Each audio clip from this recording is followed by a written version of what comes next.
Wayahudi. Penye ule mlango pana lile birika lina matao matano. Wagonjwa waliletwa pale wakiwa hawana tumaini lolote. Wagonjwa waliletwa pale wakiwa hawana tumaini lolote.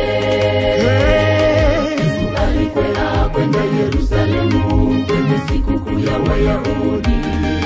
Penye ule mlango pana lile birika lina matao matano. Wagonjwa waliletwa pale wakiwa hawana tumaini lolote. Wagonjwa waliletwa pale wakiwa hawana tumaini lolote. Anapopita Yesu kitangazo leti, viwete wanatembea, vipofu wanaona. Umekaa ndani ya ugonjwa shida kwa muda wa miaka mingi sana, wewe simama, Yesu akuita, simama na utakuwa mzima tena. Anapopita Yesu kitangazo leti, viwete wanatembea, vipofu wanaona. Umekaa ndani ya ugonjwa shida kwa muda wa miaka mingi sana, wewe simama, Yesu akuita, simama na utakuwa mzima tena.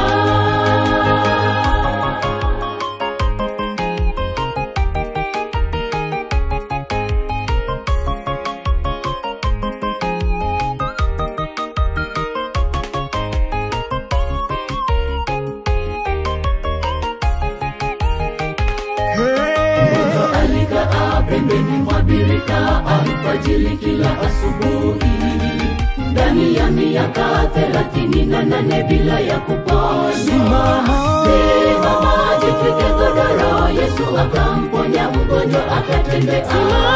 Simama, jitwike godoro, Yesu akamponya mgonjwa akatembea. Mgonjwa alikaa pembeni mwa birika alfajiri kila asubuhi, ndani ya miaka 38 bila ya kupona. Simama, jitwike godoro, Yesu akamponya mgonjwa akatembea. Simama, jitwike godoro, Yesu akamponya mgonjwa akatembea. Anapopita Yesu kitangazo leti, viwete wanatembea, vipofu wanaona. Umekaa ndani ya ugonjwa shida kwa muda wa miaka mingi sana, wewe simama, Yesu akuita, simama na utakuwa mzima tena. Anapopita Yesu kitangazo leti, viwete wanatembea, vipofu wanaona. Umekaa ndani ya ugonjwa shida kwa muda wa miaka mingi sana, wewe simama, Yesu akuita, simama na utakuwa mzima tena. Anapopita Yesu kitangazo leti, viwete wanatembea, vipofu wanaona.